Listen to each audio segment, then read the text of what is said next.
Artificial intelligence, the easiest way I can explain it is that it's simply a program that's really good at recognizing patterns. Like, this technology is growing so fast, so rapidly, that new opportunities are arriving every single week.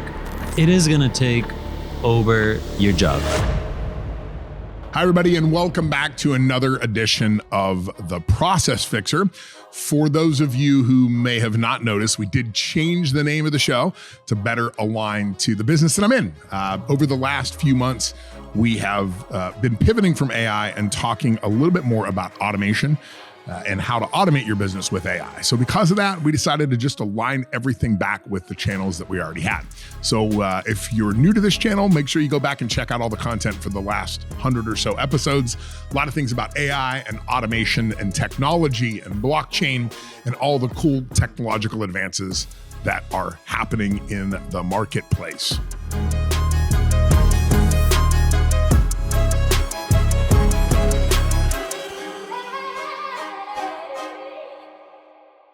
Okay, today I have Lucas Petty, the AI daddy.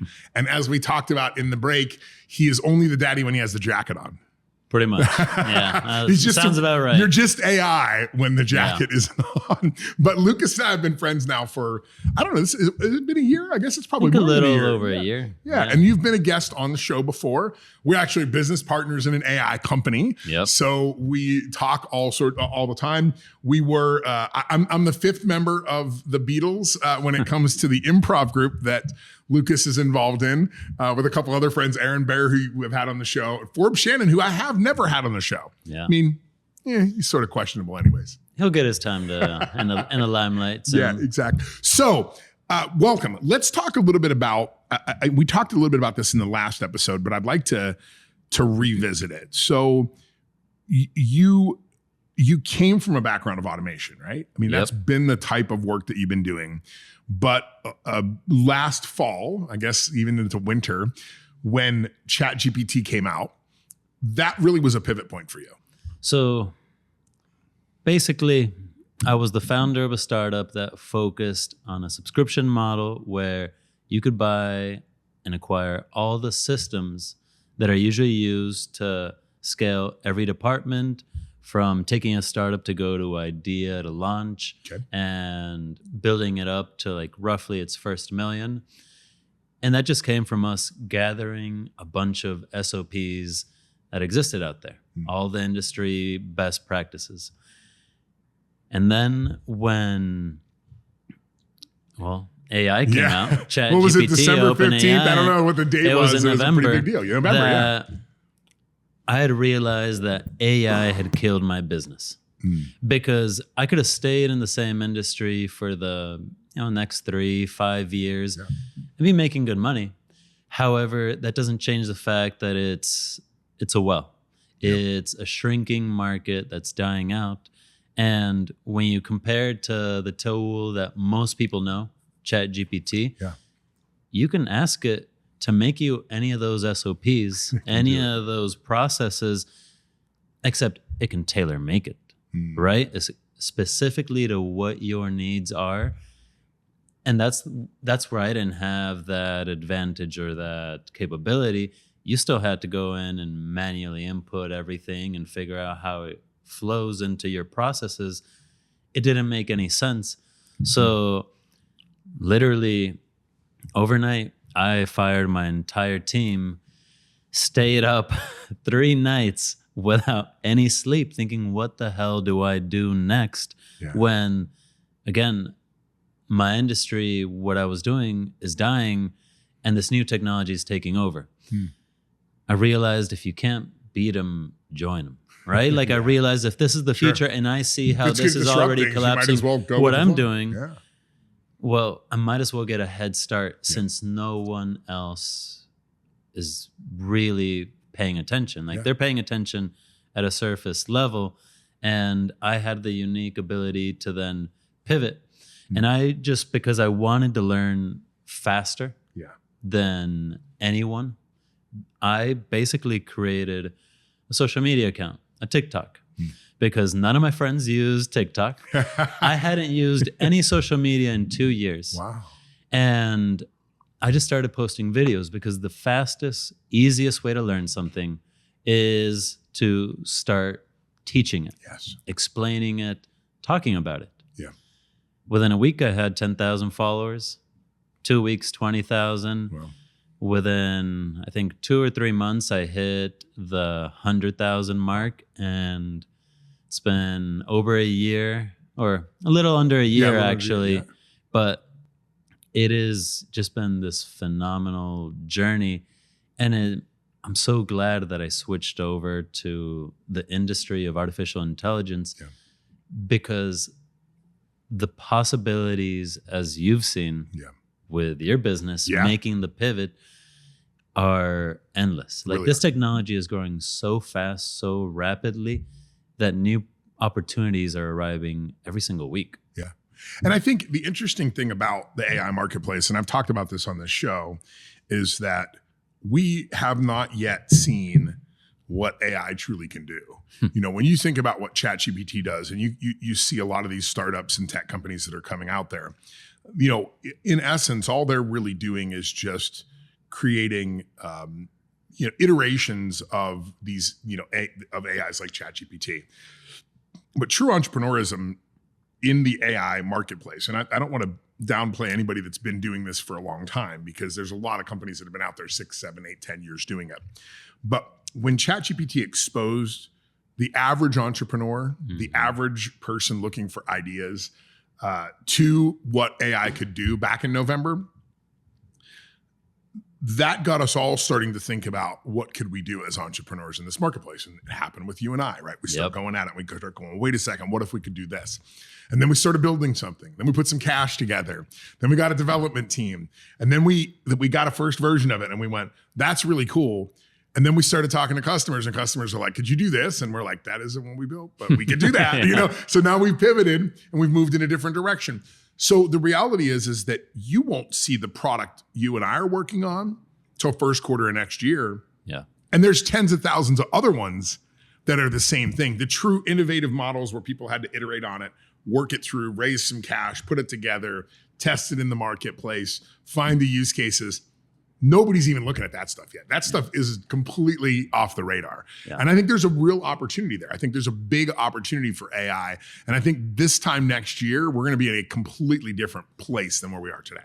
In November, when I first decided to fully commit to the AI space, there was about 170 AI tools commercially available to consumers, to people like you and me.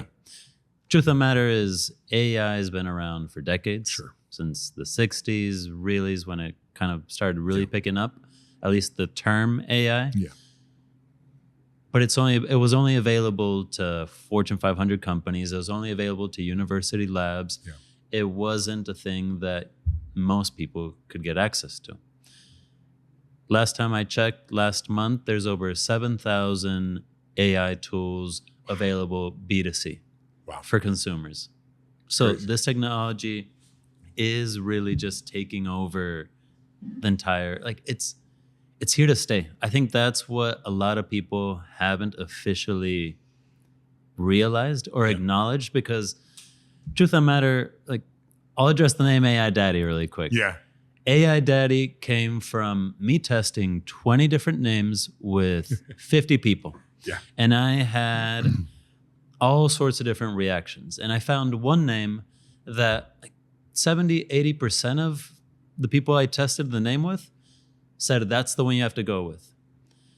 And I was about to, but then I looked a little bit closer and I realized all 50 of them laughed or smiled, had some emotional reaction to the name AI Daddy. There's two kinds of people in the AI space right now. Those who are the early adopters in any industry and any new technology. Saying 10% is an exaggeration, right? But it's the people who are excited for this technology and see the opportunity. The other 90, 80% of the people are those who are terrified. I've questioned and surveyed a lot of people. The first thing that comes to mind for most people is Terminator. Is that it's going to take your job, is that it's going to take over the world, it's going to become sentient. I can't give a talk about artificial intelligence without having at least one person ask me, when is it going to take over the world? Yeah. And the truth of the matter is, I want to address those myths right now because they're real concerns. Like we all have them. Yeah. So we're all afraid of what we don't know and what we don't understand. Yeah. So it is going to take over your job, but it's not going to replace you in the sense that you think there's a robot that's just going to replace your job. It's actually going to replace the tasks that you have to do. The job is still going to be intact and it's going to transform. One of the most common sayings in the AI space right now is AI isn't going to replace you. It's a person using artificial intelligence that's going to replace you. Yeah, Mike Harushka talks about this on this show. Augmented individuals. Yeah. The future is augmentation. The future is, listen, and I've talked about it on the show before, right? This is augmentation. Like we're all carrying around augmentation right now. Yeah. I remember growing up as a kid, if you wanted to find out information, you either had to get your mom to take you to the library, or if you were rich enough, which we weren't, you owned encyclopedias and you could go look at 3-year-old, 5-year-old, 10-year-old data. But now we've got this access. We are augmented today. This is just another level of augmentation. Exactly. And so I just think it's so important for people to really face that. Like, it doesn't serve you to think, oh, this new technology is going to replace me and take over my job. Yeah. What does serve you is for you to see this massive opportunity where most people in your company, in your industry, aren't leveraging this new technology. And this is where you can come in and establish yourself as a leader in your organization to get paid more, to lead more, to be able to accomplish more. Sure. Right? Yeah. And so I'll say it again, AI isn't going to replace you. It's another person using artificial intelligence that's going to replace you. It's a good point. Yeah. It's going to replace tasks. Like it's that focus of, okay, now you have AI answering some emails, replying to, like, creating content for you, creating art. There's all these different things that it can create, but those are just ultimately tasks. You still need a human in the driver's seat making the high level strategic thinking. And that's kind of part of the fun that I see is now we get to focus on more the human aspect. Because if you really think about it, AI has just taken us on a journey of, all technology has slowly been this journey of focusing on more human-centered design. Yes. And that's what AI is at its core. Yeah. Programming, for example, started with zeros and ones. Yeah. Right? Yeah. Then we invented new languages like Java, C++, programming languages to be able to talk to computers more intuitively. Yeah. But now with artificial intelligence, you can type in plain English exactly what you want and program websites, apps, create whatever you want. And all that's doing is, again, creating a more human-centered interface. Yeah. The fact that now you can use ChatGPT and a lot of these AI tools with voice, like, believe it or not, clicking things with, like, clicking buttons isn't intuitive to how humans evolved. At all. No, right? At all. We evolved with conversations. Yeah. We evolved with language. Yes, sitting around a fire and having a conversation. Exactly. And now technology is removing all these clunky parts of how we interface with things to be more human. It's really true, Lucas. And I've been talking a lot about this. And actually, Aaron, who's a friend of ours and a partner in a couple of different things, he and I are writing an article together. And I talk about this concept of organizational essentialism and getting back down to basics and recognizing that AI has the potential to give language to every piece of data inside our organizations. And because of that, it means that we need to get down to the essential things that we only as humans can do. And if we think about our workload on a daily basis, and I would challenge anybody that's got one of these, take a look at your calendar, take a look at your email, and realize that the majority of the communication that's going through those things right now is you acting like a mule. Mm-hmm. There's information someplace.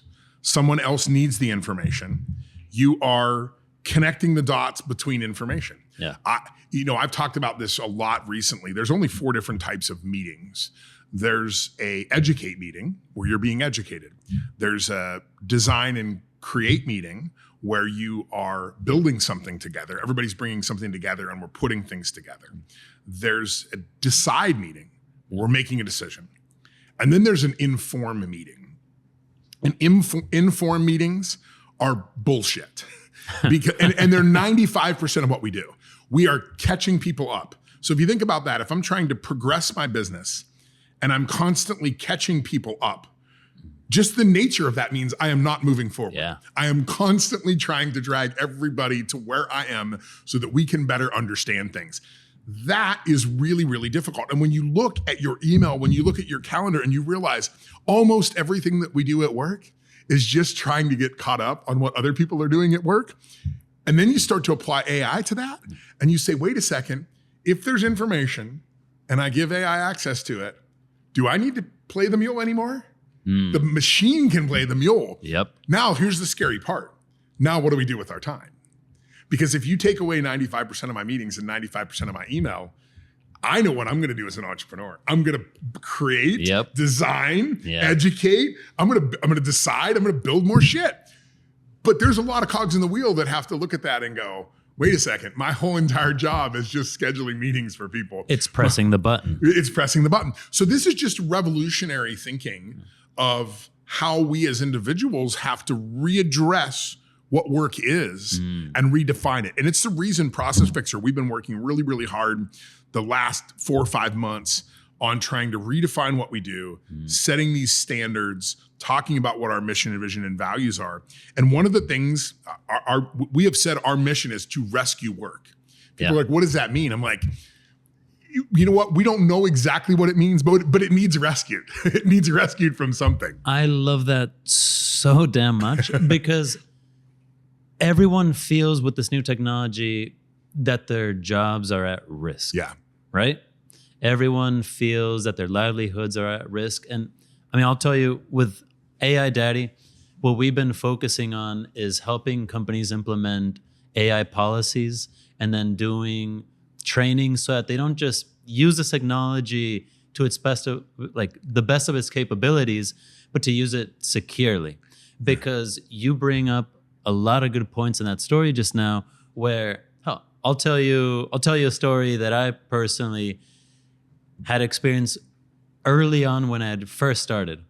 A company wanted to augment their entire organization with AI. Okay. And one of the things that they wanted that we ended up doing was setting up their AI note-taking so that, again, they're removing these different cogs in the informed piece, right? Can be automated. However, what ended up happening was we set up Otter AI. Actually, I think it was Firefly's AI. And so there was everything automated up the wazoo because that's what they asked for. Yep. And the first thing that happened, I swear to you, this was like maybe the second or third meeting that they had where this AI was recording the meetings for them. Two employees were having a meeting with like their second biggest customer. They got in there early. So did the AI, because the moment that they got in, it jumped in the meeting. They started talking trash about that customer. And needless to say, you already know where this is going. Wow. It recorded it. And so we've talked about this. Like, we've been very careful when AI is on a call because it's like, not that we ever talk trash about a customer, but you might have some confidential information that's going on. And if that gets recorded and sent to the customer, wow. Well, no, that's not the best part of the story. It's that they have the meeting. They agree to do this big deal, this big partnership, only to hang up and have that AI instantly process the meeting, summarize it, get the video, and send it to both of them, send it to the customer, and send it to both of their bosses. Woo! And the first, 10 seconds is them saying, trash. This customer sucks. Yikes. Big time. Yeah. And needless to say, that deal didn't go through. Yeah. They lost that client. And it's because people are so focused on automation, where with a technology where you can 10x your productivity, 10x the speed, Yeah. do all these things, comes 10x the risk. Boy, isn't that the truth? I mean, I've talked about this with fire, right? People, and it's funny because just recently I gave a speech to a group of CFOs, and there's about 110 CFOs in the room. And the first question that came out afterwards, going back to your earlier point, is one of the CFOs stood up and said, "What scares you?" Because I talked about AI a little bit. Yeah. And I said, "Spiders." Like, that's really and she's like, no, I meant in the world of AI. And I'm like, well, there's things that, but nothing scares me more than spiders. Yeah. Because these are evolutionary intrinsic things that should scare us for one reason or another. But I do think that it is about responsibility. With great power becomes great responsibility. And when you can 10x the power of things, you better be ready for that, and you better understand that. But that does also mean that as we get rid of some of that information sharing and gathering and note taking and all those kind of things, it should create capacity among our people. And it's really about utilizing that capacity properly. We've made this mistake before in my business, where we've gone out to a company, and we had one just recently where we found that it was taking 32 hours a week to run payroll. We built a macro that did it in 65 seconds. Now, for months, we were told the macro didn't work properly. And that's when we realized it wasn't the macro that didn't work properly. It was, we had replaced somebody's job, and we didn't assign them anything else to do. So the macro didn't work properly. It was more of I'm not going to adopt this because I'm afraid of what it does. Now, then when we were able to go back in and say, well, wait, here's all your new tasks and duties and responsibilities. You've been elevated in this organization. Very, very quickly, the macro wasn't the problem anymore. Yeah. Very, very, and this is something we have to think about. This is a fundamental shift in our organizations from operating one way to operating in a very, very different way. And navigating that is where that's sort of the next forefront. That's the next pioneer, is how do we better navigate the world when we don't have to spend as much time doing all this, let's just call it what it is, busy work. Yeah. It's just bullshit busy work. When we don't have to do that, what do we fill that time with? Hopefully we fill it with more productive things. There's a question that I've been pondering a lot lately, which is, when you have artificial intelligence doing your writing for you, and you can have it doing your speaking for you, because you can... Yeah. There's tools out there to record and clone your face, your voice, your likeness. And then, you can do a whole loop where ChatGPT is doing the writing, and then you have this other tool doing the speaking and translating of that, completely removing the human from that. The question at its core is essentially, how do we teach people that a person's voice still matters in the age of AI? Yeah, how do we? I mean, that's a great question. I think it does go back to something you and I have talked about previously, that I think the days of content creation are over. I think the days of literature are just beginning.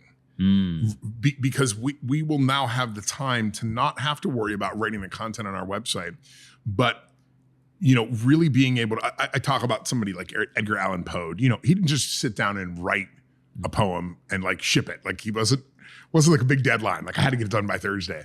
He may have spent years on that poem, thinking about what every word meant and thinking about what every inflection meant.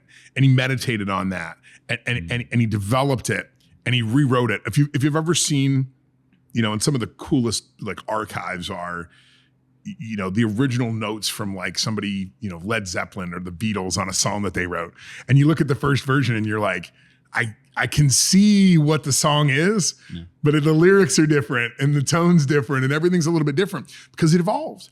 And so much of the content we create today is throw it out there as fast as we can, because we have to, the algorithm says if I don't post every day, so we post a lot of junk. We're seeing this right now with my new show, The Realm of Possibility. We've gone through the shorts. We've started publishing all these shorts, and they're performing well. The ones where there's stories and they're really engaging and they're really well developed and they've been well thought out, and that story from my co-host Kevin he's told it 1,000 times. Yeah. You just see those numbers. You can just every time you click it, you watch the numbers go up because it's authentic. Yeah. And I think we've been lacking. How do you get that back when you have teachers who are like worried and struggling over? I think it's really our teachers who are targeting this question of how do you teach a person that their voice still matters in the age of AI? Like, they're the ones at the ground level actually dealing with this, because you have kids, like we've heard about universities using this, but it's also in high schools. It's in elementary and junior schools Everywhere. that some kids are using AI to do their assignments. Yeah. And how can they ever find or use their authenticity when they've never even found or developed their voice? Because they have all these tools to do that does the writing for them. And obviously the teachers know that it's not that, like, you don't need a AI detector to just know that the way a kid talks to you and the way all of a sudden he's writing so much more elegantly or in these prose is clearly not that individual, right? And you know, you and me at our level, what we think about often is how do we clone ourselves in the simple sense of how do we take our authentic voice and have AI help augment that for our content creation? If you've never developed that as a kid, what's happening to generations as we grow more? And what I've been thinking about is, look, just how in school you have to learn basic addition and multiplication before you're allowed to use a calculator.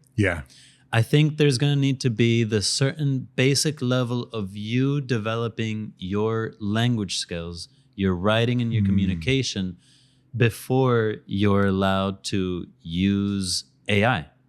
And this is such a fun question to like explore, because there's the opposite side that we face with any new technology. How do we keep people feeling like this is relevant? Like, how do you educate them? Universities banned AI across the board for a few months, and a lot of them still have it banned. And what are you really telling your students, all the people who are paying you to attend school? You're telling them that you don't want to prepare them for the future. That's exactly what you're saying. So where's the balance? Your business model matters, and their future does not matter. If you know how to use AI well, it can accelerate your learning. And I've seen, like, my nephew, who I taught how to use artificial intelligence, he is already 2-3 grades ahead of everyone else because he has that desire to learn. And that's where I kind of struggle with simply saying our way of handling this new technology has to be this rigid, single way of, you know, past 8th grade, past whatever metric, arbitrary metric. In reality, yes, teach language skills, and you do need those basic writing skills and whatnot. But I think fundamentally, what you need to teach people, not just kids, you need to teach in your organizations is how to think, right? How to learn, and how, like, that's where this technology is taking us. You now have a technology that's performing all your tasks for you. So you just need to be able to make the strategic decisions on what to have that technology perform. Let's go back to the meeting concept, right? You know, when you think about the meetings in your organization, are these educate meetings? Are they create and design? Are they decide, or are they inform? And what you've just said is, if inform is handled for us, if the information movement back and forth is handled for us, if the details are handled for us, we have more time to devote to these things that are create, design, decide. We can. That is the higher level thinking. And I do think that it is a pivot point that higher education and just general education right now, if the Department of Education is not radically altering every single textbook in the United States, if they aren't doing that actively right now, we really need to question the leaders of this country, because I know that education has not evolved fast enough in the past, But holy crap, you better be focused on critical thinking. And listen, I think critical thinking from a political perspective is dangerous.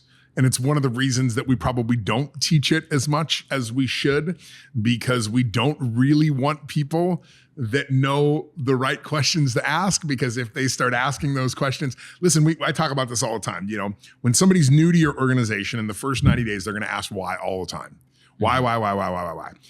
Why? Because they're learning. They're acting like a toddler. They're asking questions. They're learning things about the business. That's the perfect time for you as a business owner to say, every time they say why, I need to write that down and say, this is a good question. Like, why? Why do we do it? Maybe we shouldn't be doing it this way. Maybe there's a better way to do it. But the problem is, after that 90-day period, when you have somebody in your organization that continues to ask why, you send them to HR to fire them, because you're like, this guy's a pain in the ass. We don't want a lot of critical thinking. And listen, I think even as a business leader, we don't like our people questioning us, but it is a really good thing when that happens, because that is how we create, design, we educate, we evolve and progress our organizations through new ideas and thinking. And what we have with AI as an opportunity for the first time in human history is to take the mundane busy work that has always been part of every single society, the hauling the water from the river. You know, we're able to put the pipeline of information in now. Yeah.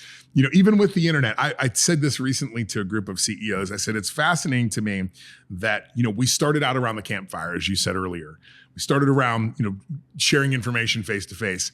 Now we have all these tools that we use in order to find times for us to sit down and share information face to face. Yeah. It's like, maybe all this technology is bullshit. Like, the whole purpose is just to sit down and have the face-to-face conversation. So if we can automate those things, all of a sudden we open up the capacity of ourselves and our organizations to just do so much more actual freaking work. Yeah. Not bullshit, but work.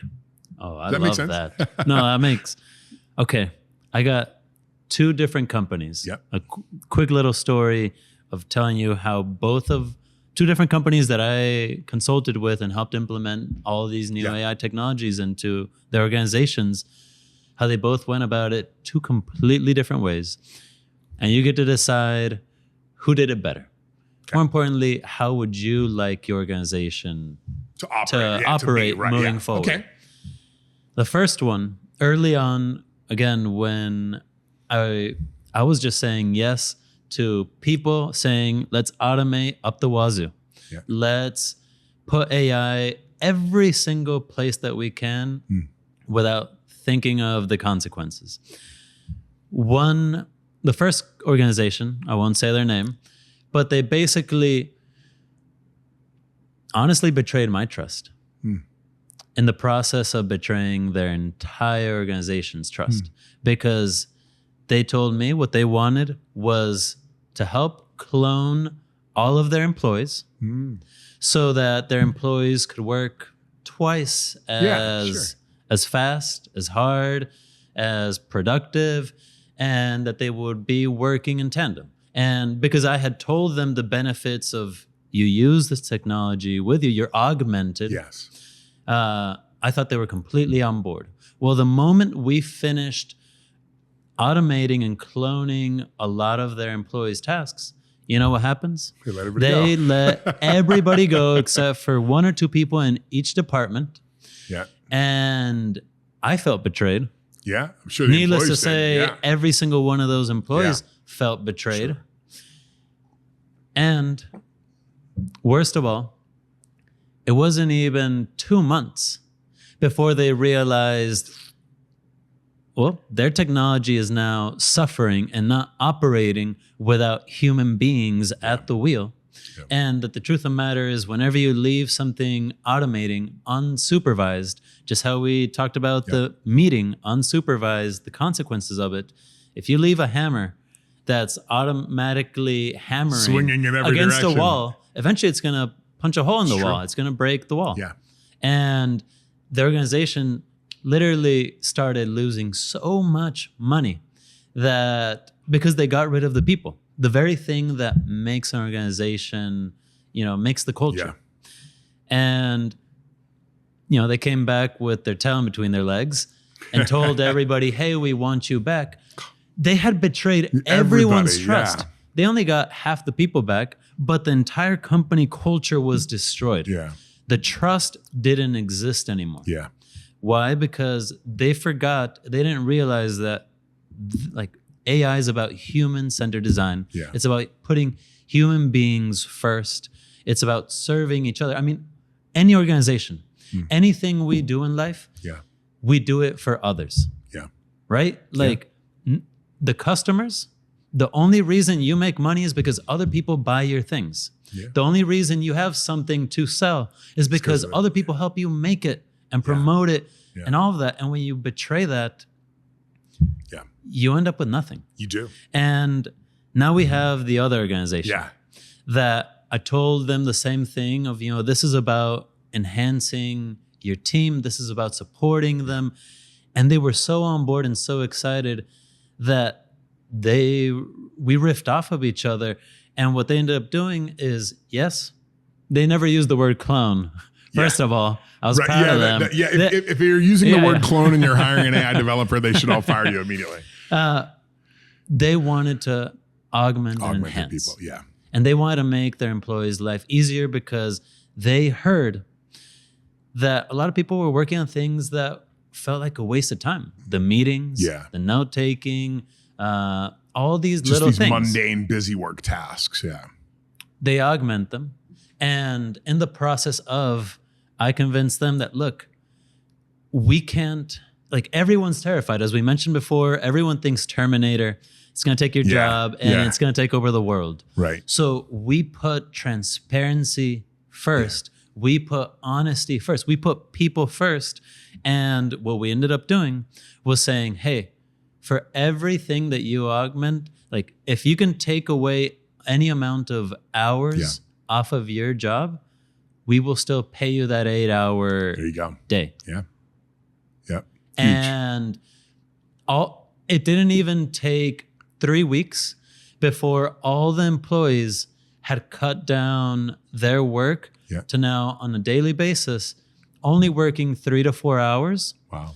The owners were still paying them for the 8-hour workday. Wow. Because they were incentivized and they were sharing like, hey, we want to put you first. Yeah. And ironically, they continuously kept like automating and augmenting with this technology, finding new ways in which to enhance themselves and replace themselves. But because they felt that their leaders weren't gonna abandon them. Yeah. They were able to do that. We literally, our company culture is one of innovation. Yeah. One of the few times that I can say these people did it right, because they said, whatever time you get back, rather than it being about us, spend that time with your family. Yeah. Spend it, like reclaim your freedom. Yeah, bring your best self to work. So that our organization excels and then you excel in your personal life. Yeah. And I think that's a powerful thing to do. And it's true even in the automation work that we do with Process Fixer. Many times we'll find 40-50% reduction in labor for something. We don't like to work. We won't work with companies that are just trying to cut. Yeah. What we do say is, look, that's the ideal, being able to say, give freedom back to your people. In a lot of instances for us, it's, hey, look, what about your work? And particularly in medical, we have a lot of medical clients. And, what healthcare workers really want is to spend more time with patients. Yeah. That's what they actually want to do. That's why they became a nurse. They want to spend time with patients. So when you say to them, we can remove this mundane and give you back this freedom and this time to do what you're passionate about, which is actually be a nurse, it's really fascinating because people now don't have to sit there and go, okay, it's just a bunch of paperwork and I get to be a nurse 1 hour a day. Now they actually get to be a nurse. And that is a really powerful way to engage organizations. And I think it's a lesson that we all can learn from this, that, the 40-hour work week doesn't have to be a 40-hour work week. Yeah. I mean, it could be a 32-hour work week. Yeah. It could be a 28-hour work week. It could be a 24-hour work week, just because we've set it up this way. And I think, listen, I'm working with one company right now where they have this mindset that we have to hire full-time employees, but they want skilled people. And they live in an area where there's a ton of retirement communities. And I'm going, you want skilled electricians, you want skilled truck drivers, you want skilled accounting people. You've got hundreds of thousands of people 55 plus that live right in your area. None of them want a full-time job. Yeah. But all of them want to work 1 or 2 days a week, or most of them. Maybe you just need to change your expectations to get the right people in the door. I want to address the AI transparency part. Yeah. Because part of what we help the companies do, and part of what this one organization did really well, was leaning hard into the transparency part. The only reason why everyone felt so comfortable augmenting and replacing all these activities in their work with AI was because of the transparency. What we did was we removed shadow AI. So shadow AI is a common term used nowadays in the AI privacy security world, where it's basically, I believe it was Grammarly who did a study of about 1,000 or so people. Okay. And they found out that 70% of most employees claim that they already use artificial intelligence to do some of their work. to do some or all of their writing. Yeah. Okay. The writing piece. And when asked further, 80% of them said that their organizations didn't implement any AI in that organization, didn't have an AI policy, didn't do any training, didn't have anything to tell their employees, you're allowed to use AI. What's the SOP for it, right? So shadow AI is those 80% of organizations that don't know that their companies are using this technology, and you have the consequences of the note-taking experience that I described earlier. You have all these ways in which the technology is being used unsupervised. Samsung, 3 months back, had millions of dollars of their IP released to the public through using ChatGPT because their employees were using ChatGPT. The regular ChatGPT. Yeah, to use. Can't do that. Nope. No, you can't. They weren't using a secure AI platform. And whatever goes into the model trains it and then becomes publicly available. And people who knew to ask the right questions about Samsung got access to their IP. Wow. And it came back to bite them. Right? So that's the importance of that a problem. And the transparency piece, the way you do that, the way you take care of it, and the way we took care of it at this one organization was anytime whether AI writes your email, whether it writes your executive summary, the assignment, whatever you're doing, you put, assisted or co-written with AI. Right. Like written with AI, whatever. You are clear about it. And it was because we were transparent across the whole organization that we were using AI. Then it encouraged everyone else to use it as well and to say that they were using it. And it started these conversations that's where the productivity boost just skyrocketed. Yeah. Because everyone was now trying to figure out how do we use it. And it wasn't a thing that we had to hide, right? I love that. Schools and universities and organizations are trying to ban it. That's because they're not keeping it out in the open. Yeah, and this is, I want to close on this point because I think it's really powerful. We work with a lot of organizations on helping them automate, outsource, abbreviate, eliminate. And AI is a big conversation now. And I'm talking to cyber and IT CTOs, CIOs all the time, and there's concerns about privacy. There's concerns about their data getting leaked. There's concerns about the Samsung problem. And what I had not put together until you said it is, even if you're not allowing AI to be used in your company, your information, by making that policy, you can be almost guaranteed that your employees are taking the data, running it through AI to do their work, meaning that it is being shared. Because you aren't allowing it, it is getting out there. But when you use OpenAI's API, they don't train on that data. Yeah. So if you would have just accepted it and integrated it into your system, your data would be secure. But because you didn't allow it into the system, your data is insecure. So it's the exact opposite scenario. It's a paradox. Yep. By not allowing it, you gave access to everything. If you had just allowed it, you wouldn't have given access. That is exactly what I teach organizations. That's a short right there. Like, this is a short. No, I mean, that is such a powerful thing. And I have 2 organizations right now that are super resistant. And I've said, we have an organization together, and part of that organization is using the open API, the OpenAI API key to allow employees to use AI inside the organization on your server in your protected environment. Yes, you're still using the large language model that everybody's talking about. You control the data. But you control the data. And listen, somebody said to me, well, do we really trust OpenAI? I'm like, well, do you trust Microsoft? And they were like, yeah, of course. I'm like, well, they have a $10 billion investment in it. So if you trust Microsoft, if you use Outlook, if you've ever used Excel or Word or PowerPoint, you're trusting the same company with your data in that. And listen, Microsoft's not stupid.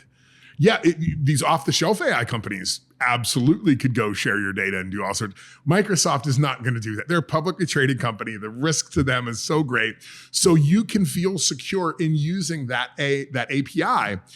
But Lucas, you just blew my mind because I hadn't thought about it. I have companies right now that are pushing back and they know their employees are using it.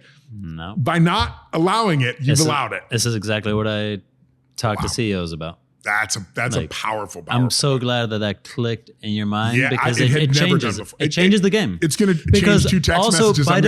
By default, it also encourage it 10x's the productivity in your whole organization while doing it safely. Right. Yeah. Well, listen, it's like drugs. I think we could get into a whole conversation. It's like places that legalize drugs, drug usage goes down. It's like the fact that it's illegal, I want to do it. Yeah. And before we end really quick, I realized that I addressed the myth or the main concern that people have about losing their jobs to AI. Yeah. I didn't address the AI being sentient and taking over the world part. And I want to just touch on that a little bit. We got at least a year before that happens. We have at least come back for another episode. At least 11 months. Yeah, 11 months. Yeah. But I want to touch on it really quick, and it's simply, look, artificial intelligence. The easiest way I can explain it is that it's simply software, a program that's really good at recognizing patterns. Yeah. AI is software that will recognize patterns to perform tasks. Generative AI is basically software that's really good at identifying patterns to create things. I see. And that's a good way to so one's about completing tasks, the other one is about creating. Okay. There's a slight difference there. Yep. With generative AI, you might be able to create incredible art, video, music, whatever. The cool thing there is that the reason if you ask it to make you a painting of the Mona Lisa and it makes things like it, the reason it doesn't make you the Mona Lisa is because you can just Google it. And because realistically, these companies are smart and they know that there are trademark infringement patents that they can't break. And that's why it doesn't give you the Mona Lisa. It's not a search engine. It just takes all the patterns of all the data, all the images that have been categorized with Mona Lisa, with the Mona Lisa, the fan art of the Mona Lisa, all that, and combines it and makes you something new. And again, back to the tasks of just normal AI, it'll recognize the patterns and it'll give you the words, the sentence structure that it recognizes. Google, you will go and search something. You ask it a question, and it'll give you the link to go get the answer, right? A link with the website with the answer. Yeah. ChatGPT, Bing AI, a lot of these AIs will not give you the website or the link. Instead, it'll go straight to the website. It'll look at all the data. Yeah.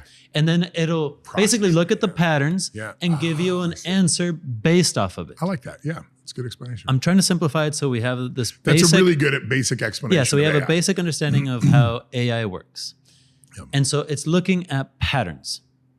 That's all it is. And you can say, hey, that's what humans do.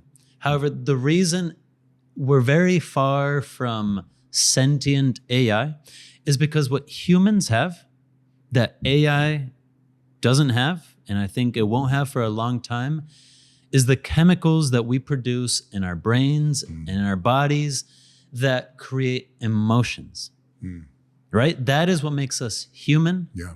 That's what adds a whole nother level to to being alive. Conversation and everything. Right, to conversation, to everything. An AI doesn't have that. It is just so far at the level that it's at, So far. really good at those patterns. Yeah. And people are afraid that all of a sudden it's going to have this human capability, and it just isn't true because the technology is just really good pattern detection. Yeah. That's great. And so before you have to worry about Terminator coming and taking over the world, just acknowledge that like that fear that is cemented through years of media and movies. If we really look at how the media operates, it's all fear-based, right? Like we see all the school shootings, we see all the wars, all the terrors, all the fires, all like they live on disaster and fear. Yeah, fear and disaster sells. Yeah, it does. That's what keeps us engaged. That's what keeps us coming back to knowing, oh, how do we protect ourselves? Like, how do we, that's what keeps us coming back. Evolutionary, it's biological, and let's be honest. Any sci-fi movie where the technology just made our lives better wouldn't really be a good movie because there wouldn't be a plot. No villain. We need the villain. Right. Like all movies, all stories are based on the hero's journey. It's true. Every hero needs a villain to fight, an evil something. dragon to slay. Yeah. And so in the same sense, every sci-fi movie has always needed to put this dystopian future, has always needed to put technology as this evil thing because it's human nature to fight change. Sure. So with this big label of AI, we've seen always these robots. Yeah. Like AI is a emotionally charged word to make us think of like Terminator. Yeah. And think of evil robots. Yeah. But the truth of the matter is, it's not that. It is just a new technology like software. Yeah. It is just a new technology like the internet was. Phones, like our phones calculators, anything. And it's just meant to make our lives easier. And again, it's just a new technology that's focused on human-centered design. I love it. Making humans better and augmenting them. And I love this. Thank you so much, Lucas, for being here. How do people find you? Obviously, you're the AI daddy, so you can just Google AI daddy. But TikTok, you've got a website. Literally across all social media platforms, You are the daddy. AI daddy. On LinkedIn, you can find me as Lucas Petty. And my website is aidaddy.io, or you can find it as .com as well. And we do AI security trainings, AI security, like AI policies. We help integrate technology into it and using secure AI so that you don't have to worry to share your data. I love it. about your data. And thank you so much for having me, thank Derek. you for being here. And thank you all for joining us on another edition of The Process Fixer. Make sure you like and subscribe. Check out all the channels. Do the thing that you're supposed to be doing. All right. We'll see you next time. You ready? Let's go. Welcome to the Process Fixer. Help you see the bigger picture. Derek Maines is the elixir, cut and waste away like scissor. Woo! Got a problem, he can solve it. He's an expert with the process, so for sure you'll see a profit. Bottom line profit. Analyze the work your people doing every day. Expose the inefficiencies getting in the way. Advise you how to automate, outsource, abbreviate, eliminate, innovate. Now there's more food up on your dinner plate.